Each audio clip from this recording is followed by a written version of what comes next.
Mecanismos da mediunidade, capítulo 23, Animismo, mediunidade e animismo. Alinhando apontamentos sobre a mediunidade, não será lícito esquecer algumas considerações em torno do animismo ou conjunto dos fenômenos psíquicos produzidos com a cooperação consciente ou inconsciente dos médiuns em ação. Temos aqui muitas ocorrências que podem repontar nos fenômenos mediúnicos de efeitos físicos ou de efeitos intelectuais, com a própria inteligência encarnada comandando manifestações ou delas participando com diligência numa demonstração de que o corpo espiritual pode efetivamente desdobrar-se e atuar com os seus recursos e implementos característicos, como consciência pensante e organizadora fora do carro físico. A verificação de semelhantes acontecimentos criou, entre os opositores da doutrina espírita, as teorias de negação, porquanto, admitida a possibilidade de o próprio espírito encarnado poder atuar fora do traje fisiológico, apressaram-se os sépticos inveterados a afirmar que todos os sucessos medianímicos se reduzem à influência de uma força nervosa que efetua, fora do corpo carnal,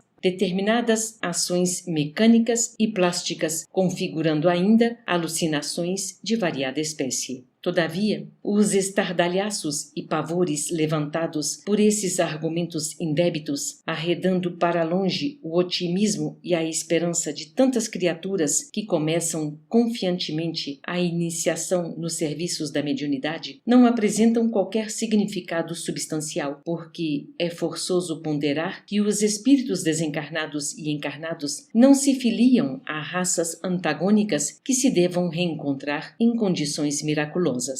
Semelhanças das criaturas. Somos necessariamente impelidos a reconhecer que, se os vivos da Terra e os vivos do além respirassem climas evolutivos fundamentalmente diversos, a comunicação entre eles resultaria de todo impossível pela impraticabilidade do ajuste mental. Seres em desenvolvimento para a vida eterna, seja no plano extrafísico, preparando o retorno ao campo terrestre, ou no plano físico, em direção à esfera espiritual, uns e outros guardam consigo faculdades adquiridas no vasto caminho da experiência, as quais lhes servirão de recursos à percepção no ambiente próximo. Tem cada espírito, em vias de reencarnação, todos os meios de que já se muniu para continuar, no círculo dos encarnados, o trabalho de aperfeiçoamento que lhe é próprio, conservando-os potencialmente no feto, tanto quanto possui o espírito encarnado todas as possibilidades que já entesourou em si mesmo para prosseguir em suas atividades no plano espiritual depois da morte. Assinalada essa observação, é fácil anotar que a criatura na Terra partilha, assim, até certo ponto, dos sentidos que caracterizam a criatura desencarnada nas esferas imediatas à experiência humana, conseguindo, às vezes, desenfaixar-se do corpo denso e proceder como a inteligência desenleada do indumento carnal, ou ainda obedecer aos ditames dos espíritos desencarnados como agente mais ou menos fiel de seus desejos. Encontramos nessa base a elucidação clara de muitos dos fenômenos do faquirismo vulgar, em que o espírito encarnado, ao desdobrar-se, pode provocar, em relativo estado de consciência, certa classe de fenômenos físicos, enquanto o corpo carnal se demora na letargia comum. Obsessão e animismo. Muitas vezes, conforme as circunstâncias, qual ocorre no fenômeno hipnótico isolado, pode cair a mente nos estados anômalos de sentido inferior, dominada por forças retrógradas que a imobilizam temporariamente em atitudes estranhas ou indesejáveis. Nesse aspecto, surpreendemos multiformes processos de obsessão, nos quais inteligências desencarnadas de grande poder senhoreiam vítimas inabilitadas à defensiva, detendo-as por tempo indeterminado em certos tipos de recordação, segundo as dívidas kármicas a que se acham presas. Frequentemente, pessoas encarnadas nessa modalidade de provação regeneradora são encontráveis nas reuniões mediúnicas, mergulhadas nos mais complexos estados emotivos, quais se personificassem entidades outras, quando, na realidade, exprimem a si mesmas a emergirem da subconsciência nos trajes mentais em que se externavam noutras épocas, sob o fascínio constante dos desencarnados que a subjugam. Animismo e hipnose. Imaginemos um sensitivo a quem o magnetizador intencionalmente fizesse recuar até esse ou aquele marco do pretérito pela deliberada regressão da memória e o deixasse nessa posição durante semanas, meses ou anos a fio, e teremos exata compreensão dos casos mediúnicos em que a tese do animismo é chamada para a explicação necessária. O sujeito dessa experiência declarar-se-ia como sendo a personalidade invocada pelo hipnotizador, entrando em conflito com a realidade objetiva, mas não deixaria por isso de ser ele mesmo sob controle da ideia que o domina. Nas ocorrências várias da alienação mental, encontramos fenômenos assim tipificados, reclamando larga dose de paciência e carinho, porquanto as vítimas desses processos de fixação não podem ser categorizadas à conta de mistificadores inconscientes, pois representam, de fato, os agentes desencarnados a elas jungidos por teias fluídicas de significativa expressão, tal qual acontece ao sensitivo comum mentalmente modificado na hipnose de longo curso em que demonstra a influência do magnetizador.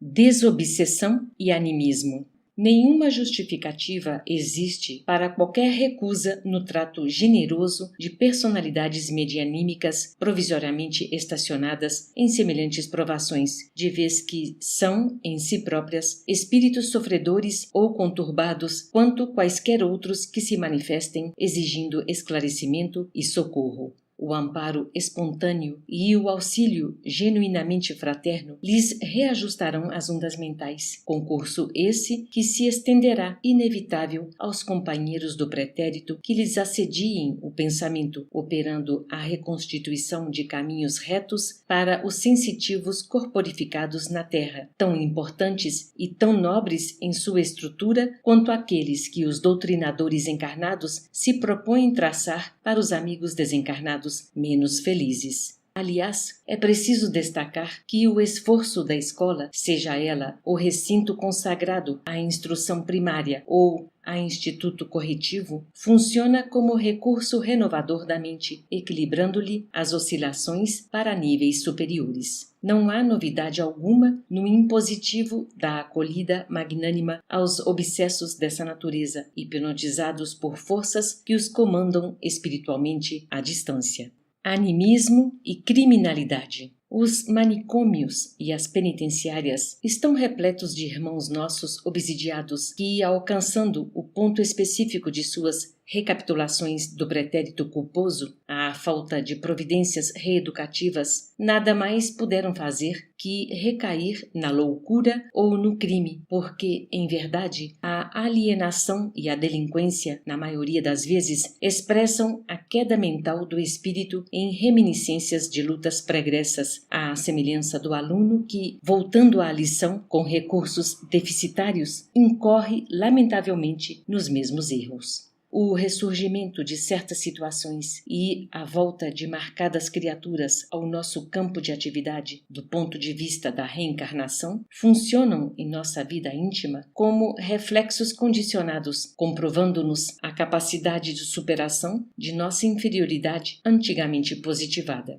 Se estivermos desarmados de elementos morais suscetíveis de alterar-nos a onda mental para a assimilação de recursos superiores, quase sempre tornamos à mesma perturbação e à mesma crueldade que nos assinalaram as experiências passadas. Nesse fenômeno reside a maior percentagem das causas de insânia e criminalidade em todos os setores da civilização terrestre, porquanto é aí, nas chamadas predisposições mórbidas, que se rearticulam velhos conflitos, arrasando os melhores propósitos da alma sempre que descure de si mesma. Convenhamos, pois, que a tarefa espírita é chamada, de maneira particular, a contribuir no aperfeiçoamento dos impulsos mentais, favorecendo a solução de todos os problemas suscitados pelo animismo. Através dela, são eles endereçados à esfera iluminativa da educação e do amor, para que os sensitivos, estagnados nessa classe de acontecimentos, sejam devidamente amparados nos desajustes de que se vejam portadores, impedindo-se-lhes o mergulho nas sombras da perturbação e recuperando-se-lhes a atividade para a sementeira da luz.